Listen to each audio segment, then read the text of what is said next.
Okay, good morning and welcome to Yeshiva YouTube, the last Iyun in Masechah Shabbos, Parachav Daled, Mishnah Daled, the penultimate Mishnah in Masechah Shabbos.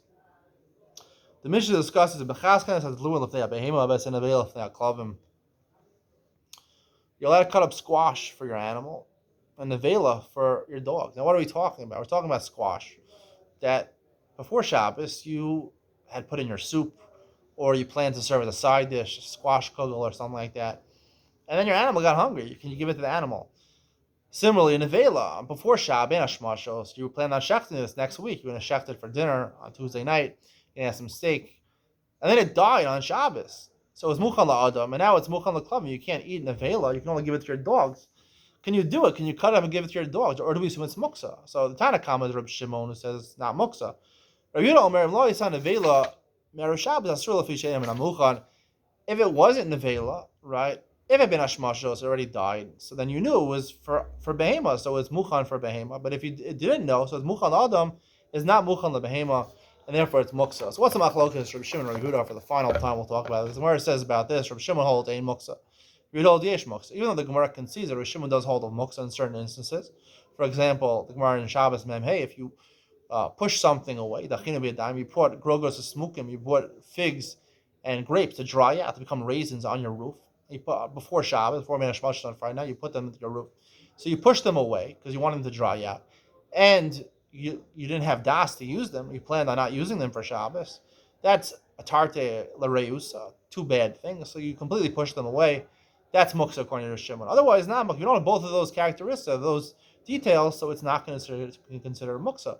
Here also, over here, when you have food which is supposed to be for people to eat, and then now on Shabbos it turns out that it's better to be used for your dogs, so you do have one of the aspects over here. But at the beginning of Shabbos, it wasn't fit for the dog, right? It wasn't fit for the dogs. And it was supposed to be for people. It was supposed to be for the squash, supposed to be for people. The animal is supposed to be shechted to get the rib steak. However, to eat. However, once this occurrence happened on Shabbos, it became the veil on Shabbos. So you could use it because there was no dechinam yadayim. You didn't push it away with your hands, right? You didn't push it away. The animal was growing up in your barn, and you planned to use it. Your das wasn't to use it for your animals, but you didn't push it away. You didn't push it away from using it for your dogs. And similarly, the squash, you didn't push away.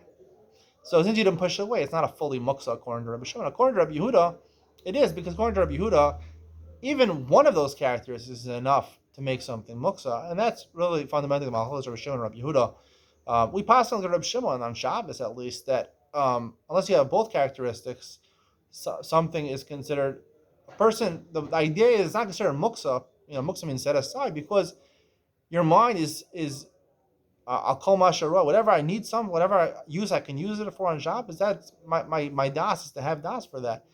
And Rehuda says the stam das of a person is not to have in mind for whatever it's supposed to be used for. I plan to use it for one thing. When I switch uses on Shabbos, that's switching my usage.